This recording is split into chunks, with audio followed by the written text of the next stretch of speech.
ഞാൻ ചോദിക്കട്ടെ, 10 വർഷം ഭാരതം ഭരിച്ചു നരേന്ദ്രമോദി. ഏതെങ്കിലും മുസ്ലിങ്ങൾക്ക് നരേന്ദ്രമോദിയുടെ പദ്ധതി കിട്ടിയില്ല എന്ന ഒരു ആരോപണം മനോരമയ്ക്കോ ഇവിടെ ഇരിക്കുന്ന ഏതെങ്കിലും പാനലിസ്റ്റുകൾക്കോ ഏതെങ്കിലും ഒരാൾക്ക് മതത്തിന്റെ പേരിൽ, മുസ്ലിം മതത്തിന്റെ പേരിൽ ഈ മുസ്ലിമിന് കൊടുത്തില്ല എന്ന ഏതെങ്കിലും ഒരു ആരോപണം എന്നെങ്കിലും ഈ 10 വർഷത്തിനിടയിൽ ഉന്നയിച്ചിട്ടുണ്ടോ? ഉണ്ടെങ്കിൽ പറ. ഒന്ന്.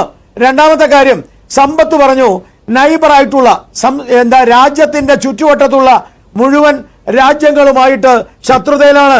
നരേന്ദ്രമോദി വന്നിട്ട് ഒരു രാജ്യവുമായിട്ട് യുദ്ധം ഉണ്ടായിട്ടില്ല. സമ്പത്ത്, നിങ്ങളുടെ അമ്മാനച്ചന്റെ പാർട്ടി ഉണ്ട്, രാഷ്ട്രമുണ്ടല്ലോ ചൈന, അവരിങ്ങോട്ട് കയറി ആക്രമിക്കുമ്പോ വായോ വായോ എന്ന് 1962 വിളിച്ചവരല്ലേ നിങ്ങൾ. ഞങ്ങൾ സമ്മതിക്കില്ല. അവര് ധോക്ലാമിൽ വന്നപ്പോ ഞങ്ങൾ അടിച്ചിറക്കി. അപ്പോഴാണ് കൊടിയേരി പറഞ്ഞത് വളഞ്ഞിട്ട് ആക്രമിക്കുക ചൈന എന്ന് പറഞ്ഞ് കേടില്ല. നാണമുണ്ടോ സമ്പത്തെ?